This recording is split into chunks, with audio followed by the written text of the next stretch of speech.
நான் விரும்பி அரசியலுக்கு வரவில்லை. புரட்சி தலைவர் எம்ஜிஆர் அவர்களால் நான் அரசியலுக்கு அழைத்து வரப்பட்டேன். நான் கட்சியில் சேர வேண்டும் என்று விரும்பவில்லை. புரட்சி தலைவர் எம்ஜிஆர் அவர்கள் தான் என்னை கொண்டு வந்து இந்த கழகத்தில் இணைத்தார்.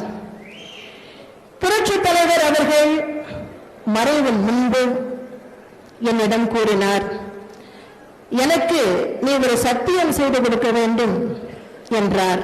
என்ன என்று கேட்டேன். எனது மறைவுக்கு பிறகு எந்த காரணத்தை கொண்டும் எந்த காரணத்தை முன்னிட்டும் எவ்வளவு சோதனை வந்தாலும் எவ்வளவு துன்பம் வந்தாலும் எவ்வளவு எதிர்ப்பு வந்தாலும் நீ என் கழக தொண்டர்களை விட்டு போகக்கூடாது.